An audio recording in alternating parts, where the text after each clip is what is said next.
ભારતીય લોકશાહીને રાજનીતિના ઇતિહાસમાં એક કાળા અધ્યાય સમાન એવી કટોકટી લાગુ થયાને આજે 25 જૂનના 51 વર્ષ પૂરા થયા છે, ત્યારે ભાજપે કાળા દિવસની ઉજવણી કરી છે। ભરૂચ જિલ્લા ભાજપ દ્વારા સંવિધાન હત્યા દિવસ 2026 કાર્યક્રમનું તપોવન આશ્રમ ખાતે આયોજન કરવામાં આવ્યું હતું। જિલ્લા ભાજપ સંગઠન દ્વારા આ કાર્યક્રમ પૂર્વ મંત્રી છત્રસિંહ મોરી, દીવ દમણ અને દાદરાનગર હવેલીના પ્રભારી દુષ્યંતભાઈ પટેલની વિશેષ ઉપસ્થિતિમાં યોજવામાં આવ્યો હતો, જેમાં દક્ષિણ ગુજરાત પ્રશિક્ષણ વર્ગના સંયોજક રાજેશ દેસાઈ પણ ખાસ ઉપસ્થિત રહ્યા હતા। કટોકટીના કાળા દિવસ અંગે ઉપસ્થિત વક્તાઓએ અને મહાનુભાવોએ જિલ્લાના આગેવાનો, હોદ્દેદારો, પદાધિકારીઓ અને કાર્યકરોને કટોકટીના સમયગાળા લોકશાહીના ગોઠવાયેલા ગળું અંગે વિસ્તારમાં માહિતી આપી હતી। તે સમયે દેશમાં સૌથી વધુ ત્યાગ અને સંઘર્ષ રાષ્ટ્રીય સ્વયંસેવક સંઘના કાર્યકરો દ્વારા ભારતીય જનસંઘ આજથી ભાજપે શરૂ કર્યો હતો, જે અંગે જાણકારી આપવામાં આવી હતી।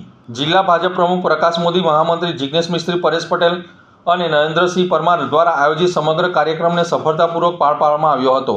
આ કાર્યક્રમનો મુખ્ય હેતુ કટોકટીના સમયમાં ભયાનક અનુભવોની નવી પેઢીને અવગત કરાવવાનો હતો। તેમજ જિલ્લા પ્રમુખ પ્રકાશ મોદીએ જણાવ્યું હતું કે જેથી લોકશાહીની મૂલ્યતા જળવાઈ રહે અને ભવિષ્યમાં ફરી ક્યારેય એવો અંધકારમય સમય ન આવે તેવું જણાવ્યું હતું।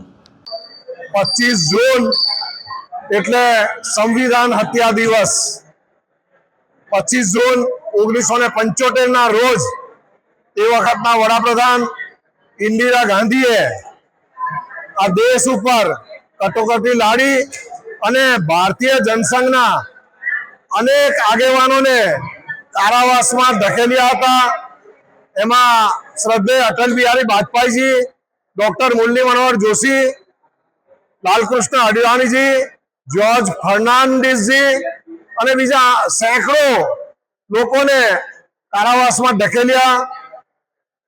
વાણી સ્વાતંત્ર્ય, પત્રકાર આ તમામ ઉપર પ્રતિબંધ લાદી દીધો। પ્રેસની વીજળી પણ કાપી નાખી। ન્યાય તંત્ર ઉપર પણ પ્રતિબંધ લાદી દીધો।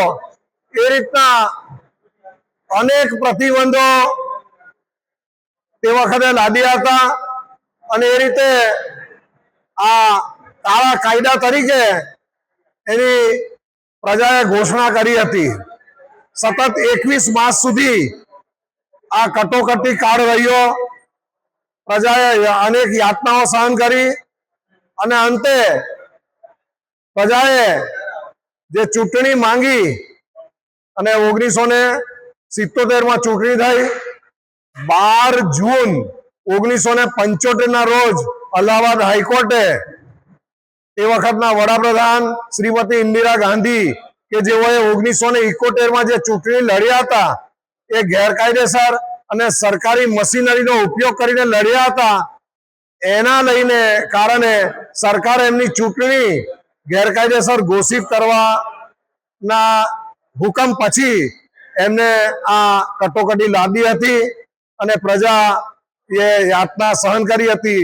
એટલે ભારતીય જનતા પાર્ટી તરફથી 25 જૂન કે જે કટોકટી લાદવાનો દિવસ હતો એ દિવસને દર વર્ષે કાળા દિવસ તરીકે ઉજવણી કરવામાં આવે છે અને લોકોને આની આવનારી પેઢીને પણ આની માહિતી આપવામાં આવે છે, આનાથી અવગત કરવામાં આવે છે।